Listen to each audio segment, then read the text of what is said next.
Billy Gibbons was a famous guitar player with a long beard who played in a band called ZZ Top. He was from Texas and loved playing blues music. At 75 years old, he finally talked about 5 musicians he secretly didn't get along with. These stories show us the fights and disagreements that happened behind the scenes in the music world. For Billy Gibbons, being real and honest in music was super important. He thought blues music wasn't something you could just pretend to play. It was something you had to really feel and earn by working hard and going through tough times. So when Garth Brooks became famous in the early 1990s with his shiny cowboy hat and smooth country music, Billy wasn't impressed at all. Brooks was the new face of country music in Nashville. His music was made for big concerts, radio, and TV. His songs had a little bit of blues in them, but Billy thought they didn't have real feeling. A radio host from Texas interviewed Billy in 1993, and Billy said the new Nashville music was the kind of blues you can spill on your boots without staining them. That joke spread everywhere, fans laughed, but people in Nashville didn't think it was funny. The weird thing was that Brooks had said ZZ Top was one of his favorite bands when he was younger. He liked their cool style and how they mixed different types of music together. But when Brooks started adding Texas blues to his country pop music, Billy felt insulted. That man's got all the polish but none of the dust. He told another guitar player backstage in Dallas, he's playing barbecue sauce musics, wheat, bottled, and good for TV. Things got really awkward at the 1991 American Music Awards when Billy and Brooks were in the same waiting room. People who saw it said Brooks walked up to Billy with a big smile and said, "Man, I love your stuff." Billy just nodded without smiling much and said, "Glad to hear it. Don't wear it out." The room got quiet and uncomfortable. Brooks laughed like it was no big deal, but people nearby said Billy didn't smile at all. Later on, Billy didn't say Brooks' name directly, but everyone knew who he was talking about. Someone asked him about modern country music and he laughed, saying, "There is country and there is counterfeit country. Only one of the two has the odors of diesel and heartbreak." Fans immediately knew he meant Brooks.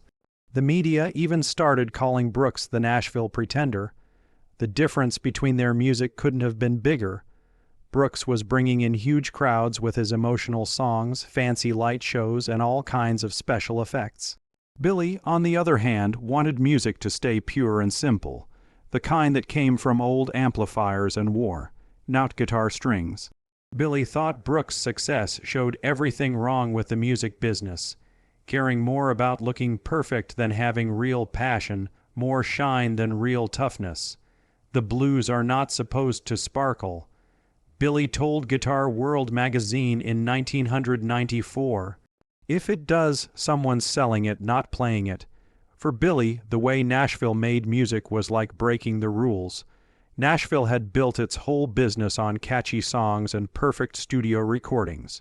They had basically taken the rough, raw sound of Southern music and made it too smooth and polished. ZZ Top, on the other hand, had always been about keeping things imperfect. Their music was messy, their guitar riffs weren't polished, and their sound felt real and human.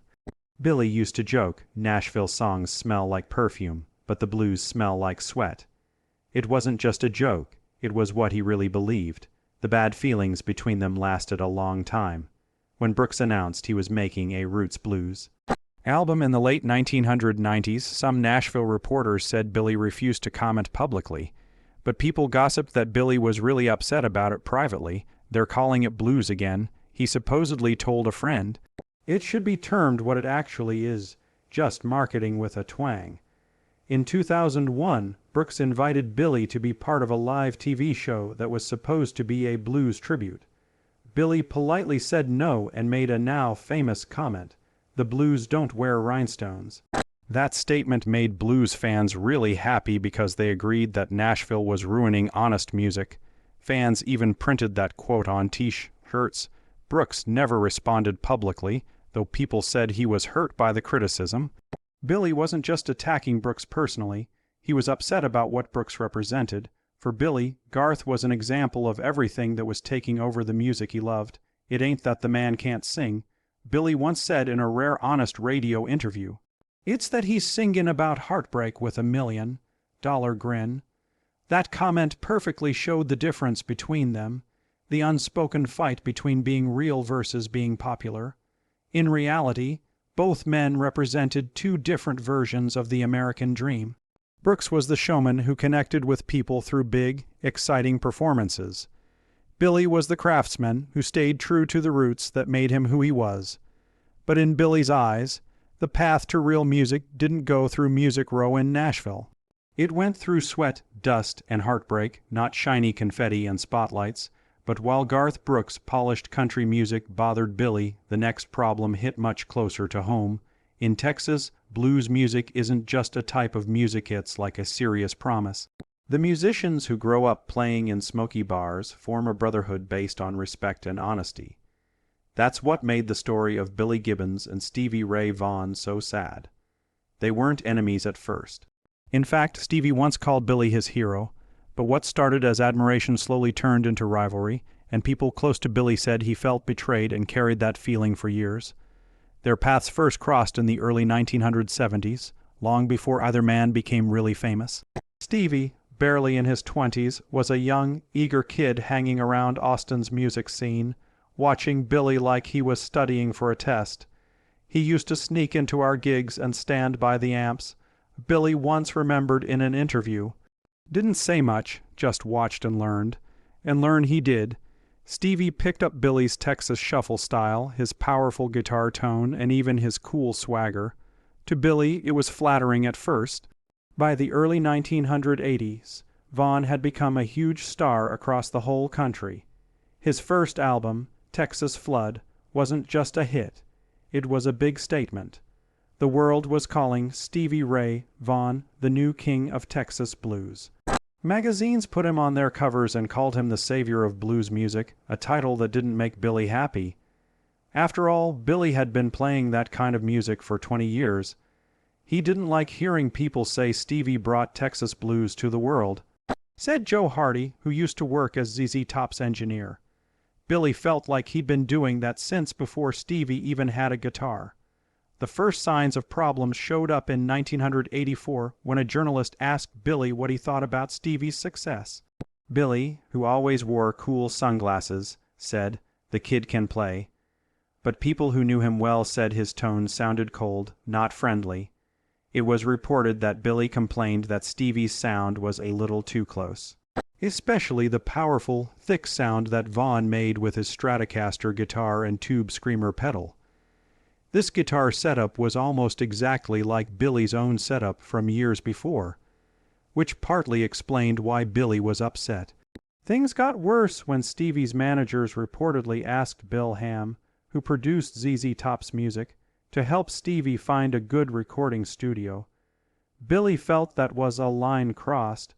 An old roadie said, "He told me that kid is not only getting into my territory, he is also trying to use my boots." Billy, who had always supported younger musicians, became quiet when it came to Vaughan. In interviews, he would usually avoid praising Stevie until he was really pressed to say something, and even then, his answers were short, hesitant, and super polite, like he was being cold rather than openly critical.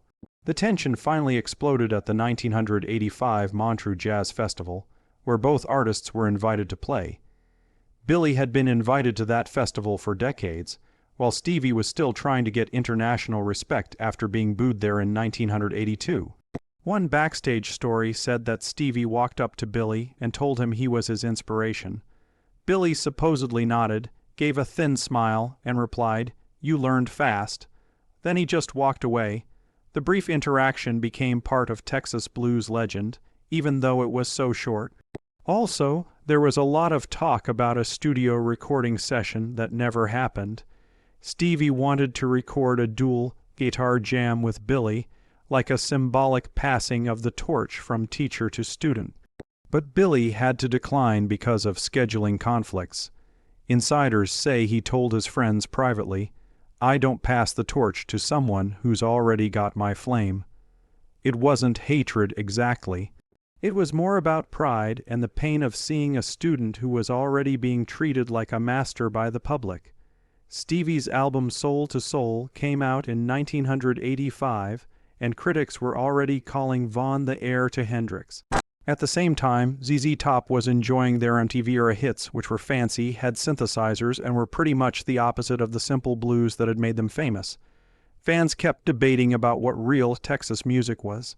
That drove Billy crazy, said a longtime friend. He admired Stevie's talent, but he loathed the way people used him as a yardstick to measure against ZZ Top. But despite the jealousy and bitterness, Billy never spoke badly about Vaughn publicly. In 1990, Stevie died in a terrible accident, and Billy was one of the first to release a statement. He was a brother in tone, and Texas lost its best. Fans might have thought those words were sincere, but people who were close to Billy said he was tortured for many years afterward, not just by the loss, but by everything that was left unsaid between them. He never got closure, said Hardy. He wanted to show Stevie how much he esteemed him, but he also wanted to tell him to back off. Now he could never do that. Billy showed his respect in quiet ways in the years that followed. During many ZZ Top concerts in the 1990s, he would sometimes add little pieces from Pride and Joy or Texas flood into his guitar solos, giving a silent acknowledgement to the person who had once idolized him and then became his rival. But still, those gestures were bittersweet, like mourning something that was lost. Billy didn't hate Stevie. A Texas musician said he hated what they had gone through. That soul connection which existed between the two of them, and time was not even needed for communication. But if the rivalry with Stevie Ray Vaughan tested Billy's pride, the next artist completely destroyed his patience. For most fans, thinking about ZZ Top and Lynyrd Skynyrd fighting sounds impossible. Two southern rock powerhouses built on the same foundation of toughness, guitars, and whiskey-soaked rebellion. But behind the curtain of smoky stages and roaring crowds, things weren't so peaceful. Billy Gibbons and Ronnie Van Zant might have both loved the South, but they clashed over something much deeper, what Southern rock should really be, and when their egos collided on the road, that brotherhood turned into a battlefield. The story began in 1974, when ZZ Top's album Tres Hombres was still climbing the charts, and Skynyrd was skyrocketing from the success of Sweet Home Alabama. Concert promoters dreamed of a joint tour, two giants representing Texas and Florida, uniting the South under one roaring banner of guitars. On paper, it sounded perfect. In reality, it was chaos waiting to happen. They were like oil and gasoline, said a tour manager who worked for both bands. Billy wanted control, precision, groove. Ronnie wanted fire, sweat, and whiskey on stage. They were both right and both stubborn. At first, Billy admired Van Zant's swagger. Ronnie was raw and fearless, the kind of frontman who could command 10 0 people with just a grin and a beer in his hand. But to Billy, that same confidence often crossed into recklessness. During early tour rehearsals, Van Zant reportedly showed up late or drunk while the rest of the crew waited. Billy ran a tight ship, said sound engineer Terry Manning. He didn't tolerate chaos. Ronnie lived in chaos. The first real explosion happened during a rehearsal in Birmingham. ZZ Top's crew had set up the stage for a sound check, but they were surprised to find that Skynyrd's equipment was already taking up the whole stage. When Billy confronted the other band's manager, Ronnie himself stepped in. "You guys from Texas think you have the blues," he said in a very sarcastic tone. "We are just playing it down here." The atmosphere was so tense you could cut it with a guitar pick. Billy, who always kept his cool, simply smiled and replied, "Then try playing it in tune." The insult worked perfectly, and from that moment on, the respect between them was gone. The tour continued, but not without problems. The tour became known for constant onstage competition between the two bands. Ronnie and Billy were fighting for the audience's attention, making their guitar solos longer, turning up their amps louder, and exchanging insults that they pretended were jokes. One night in Atlanta, Van Zant supposedly told the audience, "We are the real sound of the South, not some Hollywood cowboys with cheap sunglasses." The crowd went wild. Behind the stage, Billy was fuming, but he looked calm on the outside. "He's sellin' beer," he whispered to a roadie, not music. Jacksonville, Skynyrd's hometown, turned out to be the breaking point. The local band was supposed to close the show, while ZZ Top, who were originally supposed to headline, would have to go on second. Billy agreed to the switch, but by that time he was already very irritated. Witnesses claim he said to Ronnie that night, "Don't mistake loud for legendary."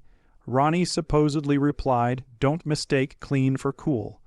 The tension that had been building finally broke. Because Skynyrde's performance went too long, ZZ Top only got a small portion of their stage time. Billy, as the lights went down, unplugged his guitar, said nothing, and marched straight to the tour bus. The very next day, ZZ Top quit the tour. For a long time, the two guys didn't talk about what happened, but the rivalry left a mark on both sides. People who liked Skynyrde thought ZZ Top was too arrogant. Supporters of ZZ Top thought Skynyrde was unprofessional. Someone asked Billy about the incident during a 1980s interview, and he answered very carefully, "Sometimes you jam with brothers, sometimes with bandits. You figure out which is which pretty quickly." Many people took that as his indirect shot at Van Zandt. Ronnie, on the other hand, wasn't one to back down.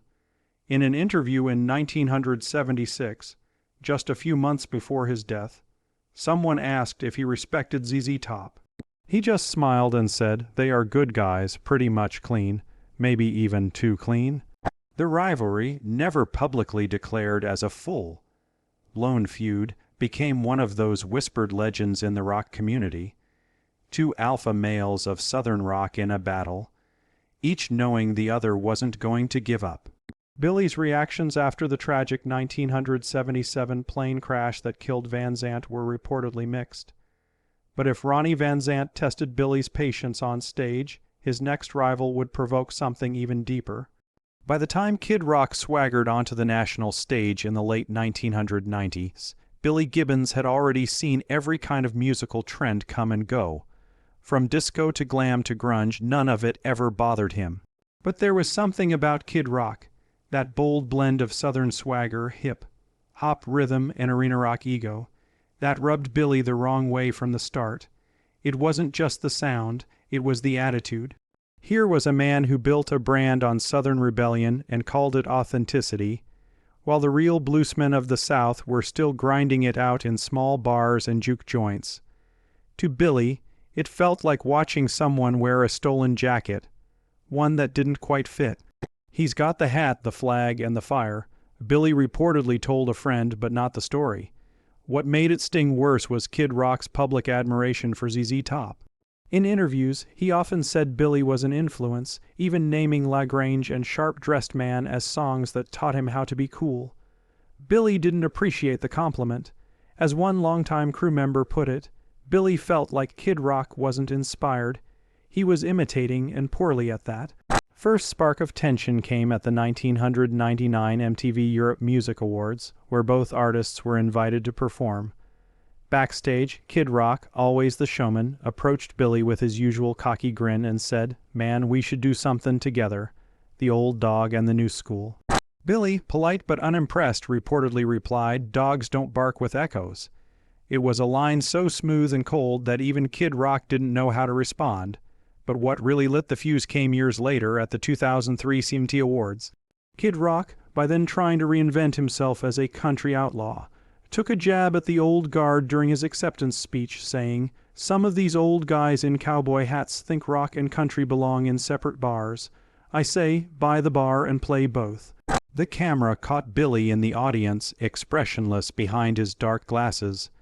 After the show, reporters swore they overheard him mutter, "That boy confuses volume with value."